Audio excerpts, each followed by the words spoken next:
As COVID-19 cases continue to surge again, restaurants and the hospitality business under pressure as lockdowns restart. Let's talk about the industry and how to build a safe restaurant with Jon Taffer. He's a hospitality expert, star of Paramount Network's Bar Rescue, and founder of Taffer's Tavern. Great to have you here on the program, Jon. Thanks for joining us on Morning Trade Live.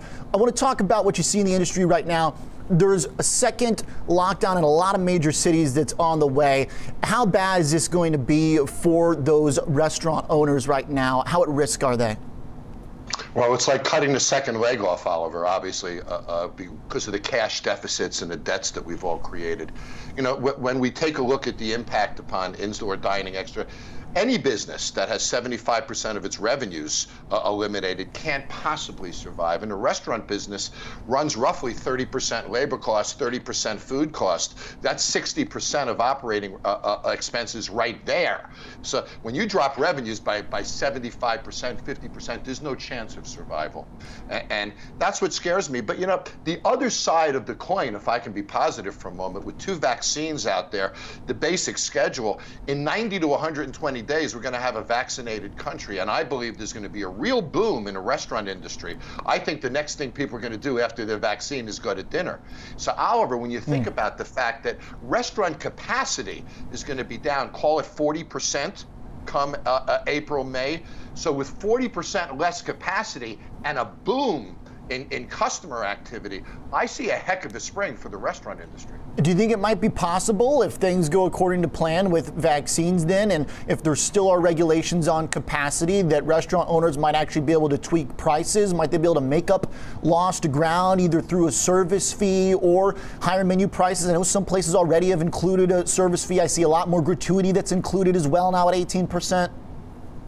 I think all those are little moves that we can make, and the consumer's acceptance of that. There's a little price elasticity right now, Oliver. People understand a $2 charge for COVID. They understand what the industry is going to. So the door is open for those kinds of things right now, and traditionally they're not. You know, restaurant pricing is not as elastic as it is right now.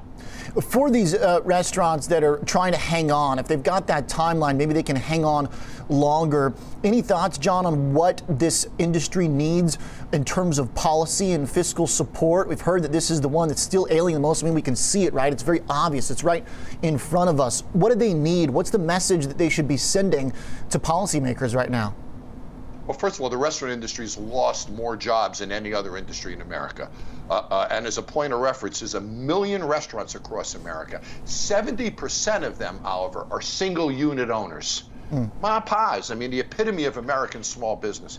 I had the chance to interview President Trump a couple of weeks ago. I saw. And I asked those very questions, and you know, there were 4 elements that he spoke about. Now, I'm not sure the Biden administration is going to do one of them, but the new PPP plan apparently is going to cover about 6 months of debt. That'll be a big deal for these restaurants, Oliver, because a lot of them are in a hole with rent, utilities, and other fixed expenses. The other element, of course, is some type of a domestic travel incentive, which I think would be huge for markets like Las Vegas, Miami, that are really more fly-in type of destinations. But, you know, President Trump talked about reinstituting the business meal deduction, which, you know, had they go forward with that, is a big hit. That was taken away about 18 years ago, Oliver, and it had an impact on the restaurant industry when that deductibility was gone.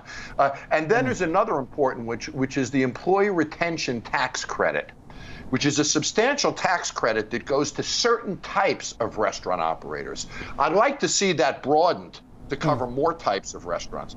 But if we have the PPP plan that runs for another 8 or 10 weeks with some debt coverage, we get a little bit of a broadness on the employee retention tax deduction. I think that in and of itself starts to get us going. Okay, so we kind of know some of the tools that have worked so far, maybe bring some back that could incentivize, if there is the ability for things like business travel on the other side of this, that can incentivize even further. I think that's pretty interesting. And Jon, what do the restaurant owners need to take away from this, right? I mean, I know that this is something, it's like an asteroid hitting, but this is already an industry where margins are very tough. It's notorious in its startup and failure rates. What can restaurant owners take away? What are they learning about places where they can squeeze out a little bit more margin or squeeze out a little bit more from the kind of standard operating procedure pre-COVID? What have we learned from this? You know, it's interesting. To-go restaurants were normally pizza restaurants, Chinese restaurants. Certain restaurant categories fit in the to-go category. Today, it's all about delivery business and curbside pickup. The problem is, Oliver, that all of these delivery services are third-party services, and they can charge up to 35% for a delivery fee. Unfortunately, these companies are making far more money than the restaurants. So one of the things that the restaurant industry has to do is start to move away from these third-party delivery services and start to do their own. And some restaurants are pooling delivery drivers, with 3 restaurants can share 1 delivery driver, and they're getting creative. But the biggest lesson of this, for sure, Oliver, is to understand that the restaurant industry is an industry that reacts to the marketplace. We've seen that more now than any time. It reacts to the marketplace. And if we're not nimble, and if we don't move with that marketplace in pricing, product categories, flavor, delivery services, other related services, we fail. Now, this is not a market disruption. This is what I call a market non-function, right? Because it's so deep and we've shut down so deeply. But a lot of restaurateurs have become stronger as a result of this. And I'm looking at a lower capacity boomtown. I believe the restaurant industry is going to be the strongest it's been in my lifetime come this summer.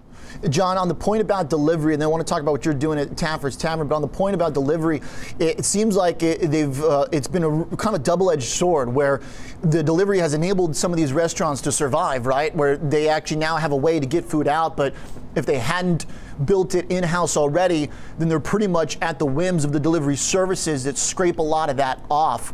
How is it going to be realistic for these restaurants to be able to build that out on their own? It seems like that's kind of the point you're sending here, is figure out a way to do this without having to pay out the fees. Are we going to see more pressure on the delivery companies if restaurants can band together and do something like that? Well, I think the marketplace is going to create some pressure because their fees are just outright unaffordable. In some states and some municipalities, they've actually instituted laws that capped the fees that these third-party services can charge. It's unfortunate. They're really the only ones making money. But let's say delivery is 70% of the business now. It used to be about 5 to 8% of the business. It'll never go down to 5 to 8% of the business again. Delivery is a big part of the restaurant industry now, and it's going to stay that way. It won't be 70%, but you watch, Oliver. It's going to fall in at 20 to 30 and stay there. Okay. John, what are you doing with Taffer's Tavern? I know you'd planned to open this restaurant. The first is in Atlanta, right? And did you have to tweak throughout this period, or was this going to be already focused in on some of the things that you're saying that the new age restaurant needs to have, right? Delivery capacity, and how do you kind of go through with a plan like this when so much has been changing? You know, it's interesting, Oliver. I started creating Taffer's Tavern 2 years ago. And if you look back 2 years ago, the restaurant industry had no labor pool. Unemployment was so low we couldn't find employees.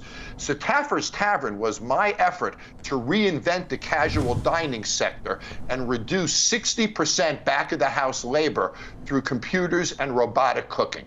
That's how this started 2 years ago, was solving an industry problem that we couldn't find employees. So I created this robotic computerized cooking system, and it worked for a year and a half with technology companies. It doesn't look like any kitchen you've ever seen before. And as we were doing that, COVID hit, Oliver.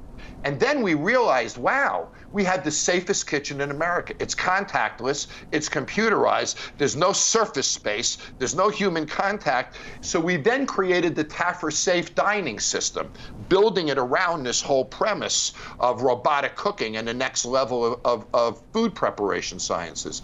And we wound up with an extremely COVID-safe environment. But Oliver, we made a lot of additions. We have a hand tester that you put your hands under. If there's any bacterial or viral cells at all on your hands, you get a red light, you got to go back and wash your hands again. So it inspects hand washing. Very cool. We have a device that freezes every glass to kill all bacteria and all viral content. So we've added every technology we could. But it's interesting, it started with the premise of reducing labor, and it turned into the premise of reducing biological and viral risk. Very interesting. Now, the system, the automation system, is that in the kitchen? I mean, the food's getting cooked by a chef at some point and taken out, right? I mean, there's still some degree of interaction. I'm trying to figure out what the robotic system is doing. Is that actually putting the meals on plates and such, or what?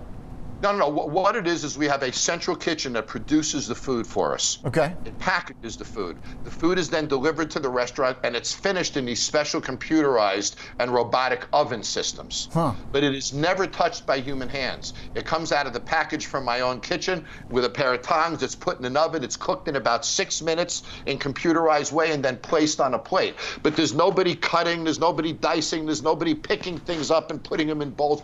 All of that contact is eliminated. We even have a device called the puck system, which is built into the back wall of the restaurant. And it looks like the old lockers from an airport, Oliver. We put the bag inside the locker, put a couple of buttons, and when the delivery driver, the customer pulls up, they hold their phone in front of this device outside the restaurant, and a special door opens and they take their food. So the technology is everywhere where contact used to be. Very cool. All right. Sounds like you're not going to have to wait long for the meal either once you order. Sounds pretty quick. John, very interesting stuff. Thanks for joining us. Best of luck, not that you need it, with the restaurant. Looking forward to come checking it out. Appreciate you joining us here on the TD Ameritrade Network, John. A pleasure, Oliver. Good to see you. John Taffer is a hospitality expert, the founder of Taffer's Tavern. Sounds pretty cool. And, of course, the star of Bar Rescue.